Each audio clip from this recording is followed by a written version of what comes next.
Hi, my name's Brad Thomas from YakTrack, and over the last 20 years I've been helping organisations develop their coaching capability. And in that time I've seen some great coaching sessions, and I've also seen some not so great coaching sessions. So in this 6-part series we'll be taking a look at the top 6 common errors I've observed leaders make when coaching their people every day. And those 6 errors are: failure to prepare, they talk too much, focused on output rather than input, we forget to set a goal, no one writes anything down is in at number 2, and finally number 1, we leave it far too long between coaching sessions.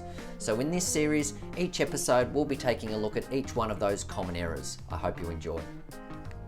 Number 5 is leaders talking too much. Now I'm sure we've all been guilty of this in the past, whereby we've either been involved in coaching sessions where we are being talked at, or our coaching sessions day to day with our team members are all about us talking and them listening.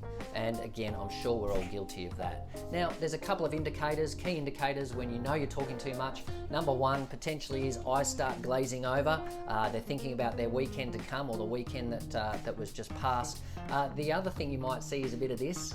I call that grinning, where they're just grinning all the way through your coaching session and they have no intention of doing anything different as a result of the time that you're spending with them. They just want the coaching session to go as quickly as possible so they can get back to their job every day. What we know is people will only willingly do things that they are interested in or involved in and engaged in.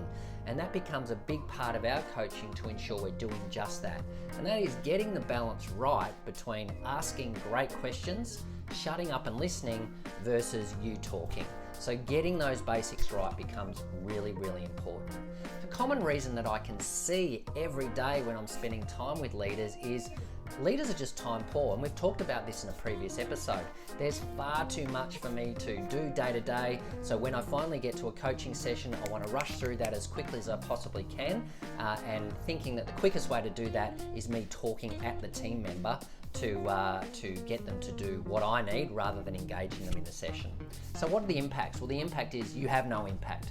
Coaching becomes just another tick the box exercise that you're running through every day versus something that is impactful to you, the team member, and the business. The next one is you get no behavioural change. I'm sure you've had plenty of coaching sessions where you're banging your head against a brick wall week on, week out, where nothing changes as a result of your coaching.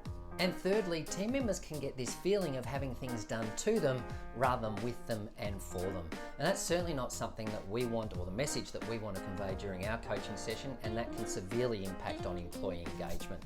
So what small things can you do every day to make sure you're getting the balance right in your coaching? Well, number 1 is make sure you're really clear on the intent of your coaching. And what I mean by that is the intent shouldn't be to get from point A to point B as quickly as you possibly can.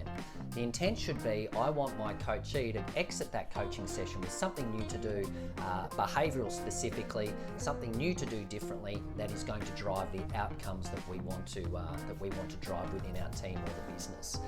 Number 2 is make sure you're preparing your questions adequately. You should have a coaching methodology within your organisation. If you don't, there's plenty online that you can have a look at around behavioural coaching, whereby you're preparing a question for each section that will take you through nice and smoothly through the coaching session, guaranteed to get the team member engaged and talking a little bit more. What you'll find is you will improve employee engagement a little, and your coaching will go a lot smoother, that's for sure. And here's another tip. We talked a little bit about balancing or getting the balance right within this session already, but I have one more rule of thumb with getting the balance right, and that is ask once, ask twice, and then give your advice. So often when we get into this habit of asking great questions, we can also tend to go the other way and overdo it a little bit to the point where all these questions become super frustrating.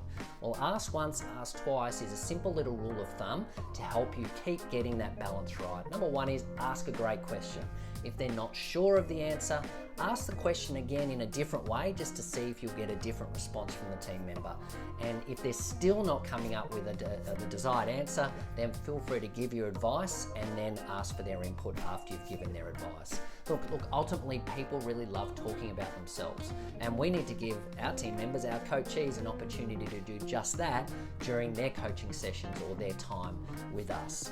If we do that effectively, a couple of really simple outcomes you should see: employee engagement engagement should shift. People will start enjoying your time with them a little bit more. And of course, organizational outcomes will shift as well. Well, that's it. What are you going to do differently this week or this month to improve the quality of your coaching, in particular around getting the balance right with talking less and listening more? Next month's session, we'll be talking about number 4 on my all-time list of common coaching errors, and that is covering far too much information in any one session. Yak you later.